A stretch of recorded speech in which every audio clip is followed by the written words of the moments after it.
Hello students, how are you? कैसे हो आप सब?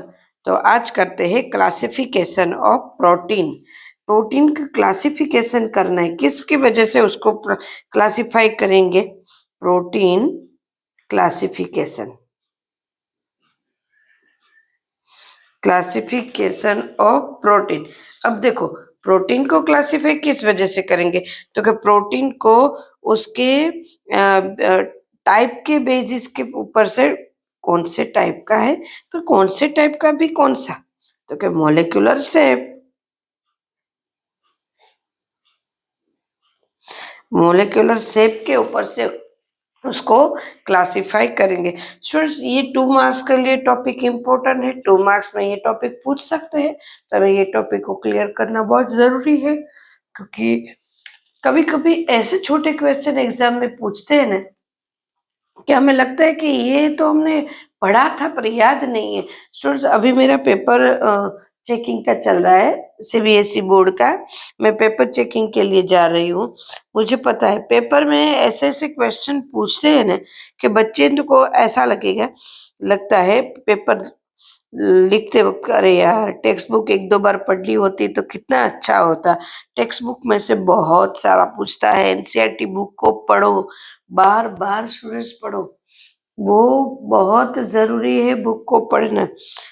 उसमें से पूछा है, और फिर आंसर कैसे लिखे होते हैं जो कभी मतलब ऐसे आते ही नहीं, और इतना 1-2 वर्ड में आंसर होते हैं, दो ऐसे 1 लाइन में कंप्लीट हो जाते हैं, पर बच्चे इतना लंबा खींचते, इतना लंबा खींचते हैं ना और राइट कुछ भी नहीं होता। इसलिए टेक्स्ट बुक पढ़ो, टेक्स्ट बुक में से बहुत सारा आता है बच्चा, तो उनमें से पढ़ो। ओके, तो सबसे पहला है फाइबर प्रोटीन, फाइबरस प्रोटीन। अब देखो प्रोटीन, अब इस प्रोटीन में क्या है, तो हम जानते हैं प्रोटीन क्या है, पॉलीपेप्टाइड।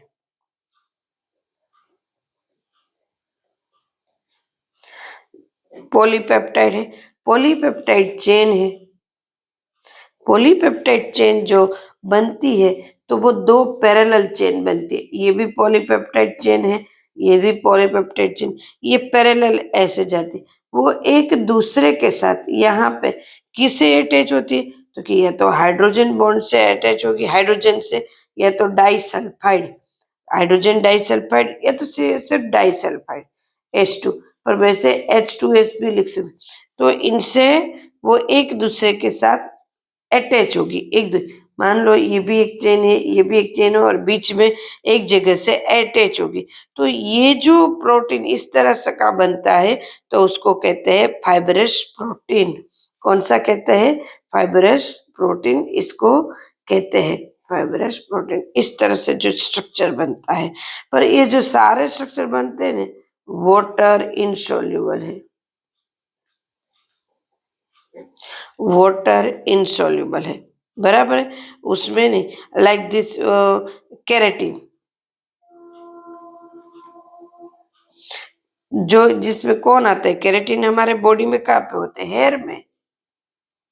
फिर होता है वूल, सिल्क, ये सब होता है, तो ये वाटर इनसोल्यूबल है। फिर मायोसिन,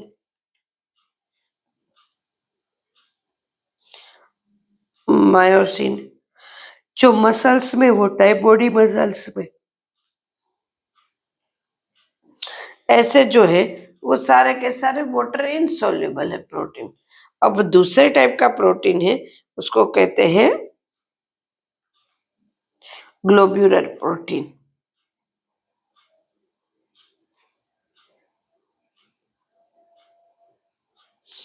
ग्लोब्यूलर प्रोटीन। अब देखो ये जो प्रोटीन है, इसका स्ट्रक्चर कैसा होता है, तो कि यहाँ पे चेन सिस्टम नहीं देखने में, पॉलीपेप्टाइड है, पॉलीपेप्टाइड है, वो आगे का जो पार्ट है वो पूरा राउंड करके पीछे के पार्ट से अटैच होता है। तो स्पेरिकल शेप किसको कहते हैं, इसको क्या कहते हैं? Spherical shape.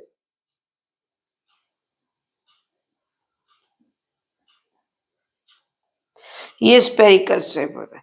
और ये होता है, वो होता है वाटर सोल्यूबल, वाटर सोल्यूबल होता है। इंसुलिन, इसमें कौन आएगा? इंसुलिन एंड एल्ब्यूमिन, ये दो ऐसे है कॉमन एग्जाम्पल है, बराबर है। ये ग्लोब्यूलर के कॉमन एग्जाम्पल है, ये ऐसे है।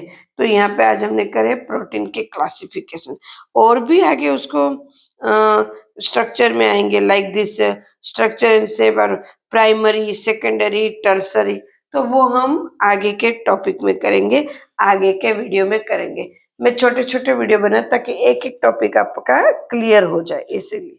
क्लियर? चलो नेक्स्ट वीडियो में फिर से मिलते हैं, तब तक के लिए बाय, टेक केयर। वीडियो को लाइक करो, सब्सक्राइब करो, और हाँ, ऐसे ही छोटे छोटे टॉपिक को क्लियर करने के लिए मेरे वीडियो को देखते